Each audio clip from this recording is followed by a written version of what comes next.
आइए चलते हैं परमाणु की असली कहानी को समझने के उस रोमांचक सफर पर। एक ऐसी जासूसी कहानी जिसे सुलझाने में दुनिया के सबसे तेज दिमागों को सदियां लग गईं। चलिए शुरुआत सीधे एक बहुत ही अजीब से सवाल से करते हैं। अपने आसपास किसी भी ठोस चीज को देखिए। ठोस लगती है ना? तो क्या हो अगर मैं कहूं कि वो असल में ज्यादातर खाली जगह है। सुनने में बिल्कुल पागलपन लगता है, लेकिन यही वो चौंकाने वाली सच्चाई है जिसे वैज्ञानिकों ने खोज निकाला।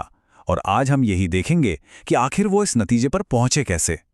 तो ये कहानी शुरू होती है 19वीं सदी में जॉन डाल्टन के साथ। सोचिए कि पूरा यूनिवर्स छोटे छोटे ब्लॉक से बना है। डाल्टन का मानना था कि परमाणु यानी एटम ही वो सबसे छोटे, सबसे बुनियादी ब्लॉक हैं जिन्हें और तोड़ा नहीं जा सकता। बस यही आखिरी चीज है। लेकिन जैसा हम जानते हैं, विज्ञान कभी एक जगह नहीं रुकता।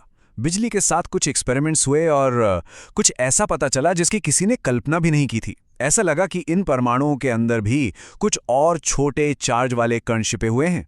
डाल्टन की वो ठोस गेंद वाली सीधी सादी तस्वीर अब टूटने वाली थी। और यहीं से असली जासूसी का काम शुरू होता है। वैज्ञानिकों ने इस परमाणु पहेली के टुकड़ों को एक एक करके जोड़ना शुरू किया। अगर परमाणु को तोड़ा जा सकता है तो सवाल ये था कि आखिर उसके अंदर है क्या। तो कहानी में दो मेन कैरेक्टर्स की एंट्री होती है। पहले हैं इलेक्ट्रॉन, जिन्हें खोजा था जे थॉमसन ने। ये बहुत ही छोटे नेगेटिव चार्ज वाले कण हैं। और फिर हैं प्रोटॉन, जो इलेक्ट्रॉन्स के मुकाबले बहुत भारी हैं और उन पर ठीक उल्टा यानी पॉजिटिव चार्ज होता है। सोचिए, दो बिल्कुल विपरीत ताकतें एक ही छोटे से परमाणु के अंदर। अब इससे एक बहुत ही बड़ा सवाल खड़ा हो गया। एक ही एटम के अंदर नेगेटिव इलेक्ट्रॉन भी हैं और पॉजिटिव प्रोटॉन भी। ये दोनों एक दूसरे को खींचते भी हैं। तो फिर ये किस तरह से अरेंज होते हैं कि एटम स्टेबल रहें और ओवरऑल न्यूट्रल भी? इसी सवाल के जवाब में साइंटिस्ट्स ने कुछ कमाल के आइडियाज पेश किए, जिन्हें हम एटम के मॉडल्स कहते हैं। ये उस दुनिया की तस्वीर बनाने की कोशिश जैसा था जिसे कोई देख नहीं सकता था। सबसे पहले आया जे थॉमसन का प्लम पुडिंग मॉडल। सोचिए, जैसे एक तरबूज है। पूरा तरबूज पॉजिटिव चार्ज है और उसके अंदर जो बीज हैं वो नेगेटिव इलेक्ट्रॉन की तरह धंसे हुए हैं।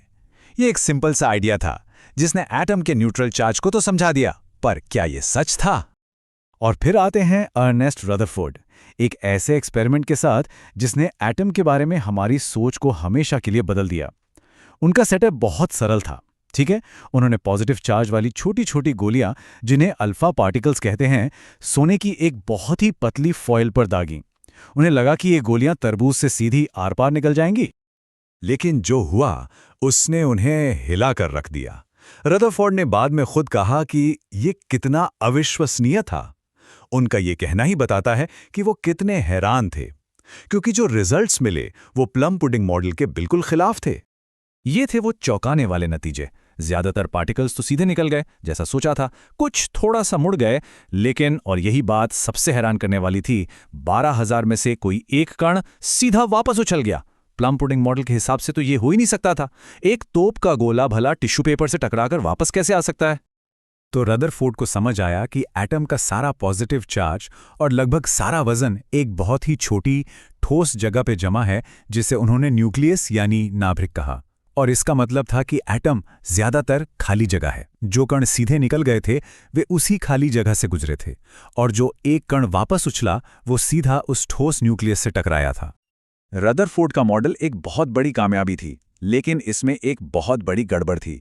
उस समय की फिजिक्स के नियमों के हिसाब से न्यूक्लियस का चक्कर लगा रहा इलेक्ट्रॉन धीरे धीरे अपनी एनर्जी खो देगा और घूमते घूमते न्यूक्लियस में जाकर समा जाएगा। अगर ऐसा होता तो दुनिया के सारे एटम एक पल में खत्म हो जाते। और यहीं पर एंट्री होती है नील्स बोहर की, एक शानदार समाधान के साथ। उन्होंने कहा कि इलेक्ट्रॉन कहीं भी आवारा नहीं घूम सकते। वो सिर्फ न्यूक्लियस के चारों ओर खास फिक्स्ड एनर्जी लेवल्स में ही घूम सकते हैं, जिन्हें शेल्स या कोश कहा जाता है। और जब तक वो अपने शेल में है वो एनर्जी नहीं खोते, जिससे एटम स्टेबल बना रहता है। ये एक बहुत ही सिंपल पर जबरदस्त आइडिया था जिसने एटम को ढहने से बचा लिया। इसे ना एक प्याज की तरह समझिए, जिसकी कई परतें होती हैं। इलेक्ट्रॉन हमेशा सबसे अंदर वाली परत से भरना शुरू करते हैं, और हर परत में कितने इलेक्ट्रॉन आ सकते हैं इसकी भी एक लिमिट होती है। इसका एक सीधा सा फॉर्मूला है, 2n²।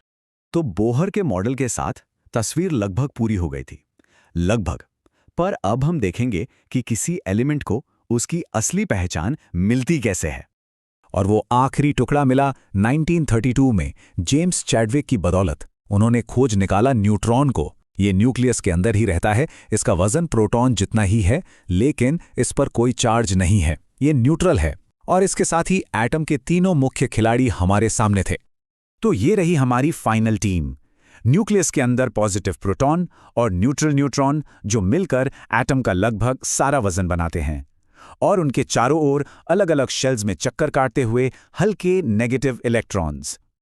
अब इन पार्टिकल्स से हमें दो बहुत जरूरी नंबर मिलते हैं। पहला है एटॉमिक नंबर, यानी प्रोटॉन की संख्या। ये किसी एलिमेंट का फिंगरप्रिंट है। अगर 6 प्रोटॉन हैं तो वो हमेशा कार्बन ही होगा। और दूसरा है मास नंबर, जो न्यूक्लियस के अंदर प्रोटॉन और न्यूट्रॉन का टोटल जोड़ है। अब जब हम एटम की बेसिक बनावट समझ गए हैं, तो चलिए देखते हैं कि इन बिल्डिंग ब्लॉक्स में जरा सा फेरबदल कैसे हमारी दुनिया को बदल सकता है, यहां तक कि जाने भी बचा सकता है। मिलिए आइसोटॉप्स से। ये एक ही एलिमेंट के ऐसे एटम हैं जिनमें प्रोटॉन तो सेम होते हैं पर न्यूट्रॉन अलग अलग होते हैं, जैसे कार्बन 12 और कार्बन 14। दोनों ही कार्बन हैं क्योंकि दोनों में 6 प्रोटॉन हैं, पर कार्बन 14 में 2 एक्स्ट्रा न्यूट्रॉन होते हैं जो उसे थोड़ा भारी बना देते हैं। और पता है, एलिमेंट्स के ये अलग अलग वर्जन्स हमारे लिए बहुत काम के हैं। यूरेनियम का एक खास आइसोटोप न्यूक्लियर पावर प्लांट्स को बिजली देता है। कोबाल्ट का एक आइसोटोप कैंसर सेल्स को खत्म करने में मदद करता है। और आयोडीन का एक आइसोटोप डॉक्टरों को थायराइड की बीमारियां पकड़ने में मदद करता है। ये सब सिर्फ न्यूट्रॉन की संख्या में एक छोटे से बदलाव का नतीजा है। तो एक ठोस गेंद के सिंपल से आइडिया से लेकर न्यूक्लियस और इलेक्ट्रॉन शेल्स की इस कमाल की दुनिया तक हमारी समझ ने एक लंबा सफर तय किया है। लेकिन यह सफर शायद अभी खत्म नहीं हुआ है, और यह हमें सोचने पर मजबूर करता है कि यूनिवर्स का यह सबसे बुनियादी बिल्डिंग ब्लॉक अपने अंदर और कौन-कौन से राज छिपाए बैठा है, जिनके खुलने का हम बस इंतजार कर रहे हैं।